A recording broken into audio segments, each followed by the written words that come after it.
We gather here today during this inaugural phase of this noble and timely initiative to unveil to you the support that will go to 168 students who have been carefully identified from the 6 wards of Game Constituency. Those who have been picked by the selection committee as beneficiaries were selected through a fair, transparent, and rigorous process where only the very needy and deserving cases of students who did exceptionally well in their exams last year have been selected. We want to take this opportunity to most sincerely thank the committee that worked tirelessly to ensure we have the list of beneficiaries without any biases or favoritism whatsoever. As the patron, I want to assure you that the integrity of this process into the future can only get better. We believe that any activity that involves the public good and targets to empower the people must at all times be guided by the principles of fairness, equity, and utmost transparency. We have come up with a very deliberate and well thought out plan that will ensure that those who have been picked today are nurtured and modeled into dependable future professionals that the whole of Game will be proud of and grateful to have produced. This initiative that we are undertaking today marks the beginning of a long journey to restore and revitalize the now fading glory of the people of Game. Game was known in the past for academic excellence. As many have said here, the number of professors from Game kept rising in the past, but this is no longer happening. We are confident that we shall change the dwindling education fortunes of Game if we properly invest our resources and time in this sector by ensuring that all needy students are supported and seen through their ambitions to go to school. Having assessed the existing gaps in regards to bursaries and scholarships available to those who need it in this constituency, we decided to develop a model that would enable us to finance the education of bright but needy sons and daughters because we needed a sustainable approach to battle the challenges within our constituency. Game Education and Empowerment CBO was established. This is a non-profit organization established with the aim of helping to uplift the socioeconomic and educational status of the needy and the vulnerable members of the community.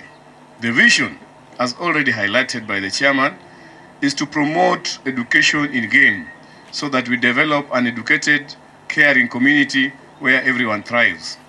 As you all know, Game constituency has been the leading community, rich in knowledge, intellectuals, and civilized people.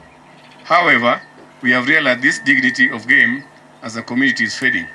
Because of this, the organization has found it prudent to ensure that every less privileged student must be supported to realize his or her academic dreams.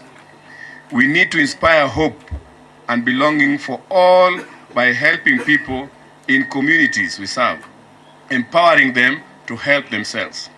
Moving forward, we intend to use this outfit to offer bursary to all needy students in Game constituency and to facilitate and promote education by offering scholarships to orphans and the needy students in secondary schools as a way towards fighting illiteracy. We also seek to uplift vulnerable families through the provision of farming inputs and also to facilitate dissemination of information to the members of a community. It is also the commitment of the CBO to address issues related to HIV, epilepsy, sickle cell, and other chronic illness through the campaigns of preventive measures, treatment, and vaccination. This organization also seeks to eradicate poverty and ignorance through practical-oriented intervention.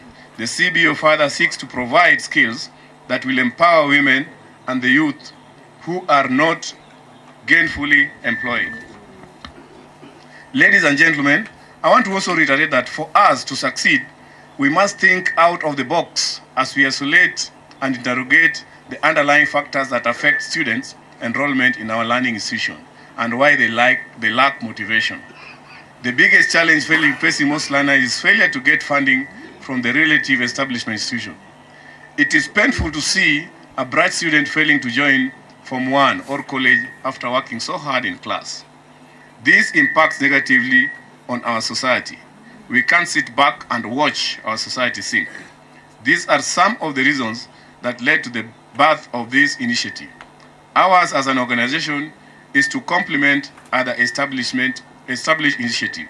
My challenge to all of us, whether in the political and non-political sphere, is to sympathize with our needy and vulnerable students so that we can help them make their dreams a reality.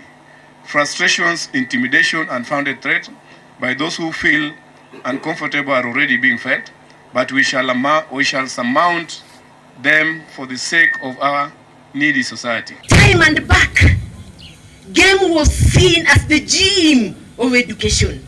Game was number one in everything. We had professionals, we had educationists, but right now, game has remained back for drunkards because there is no education in game. Poor leadership. I'm taking this challenge to our young leaders.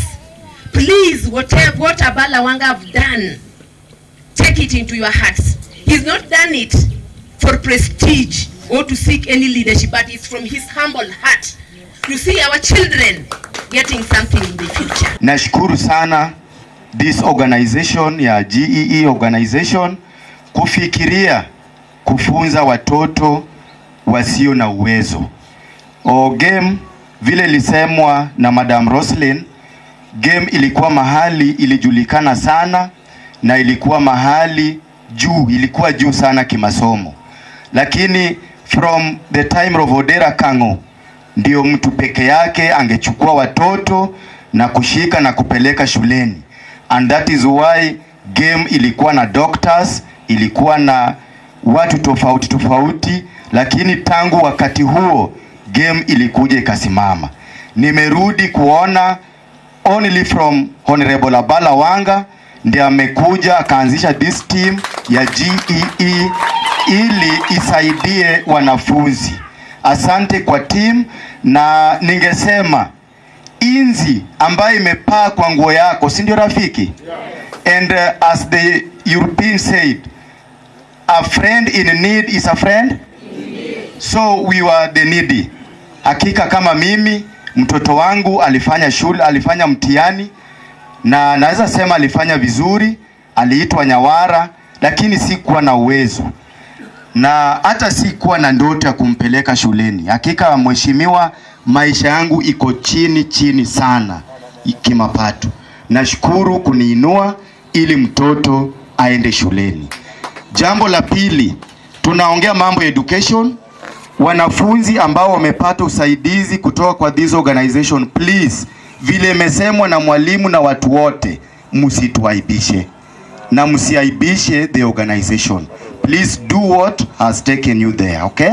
Nakushukuru Honorable Abala Wanga for not having giving your handouts to hooligans, to kill people of game, to beat people of game, and to destroy the voters of game.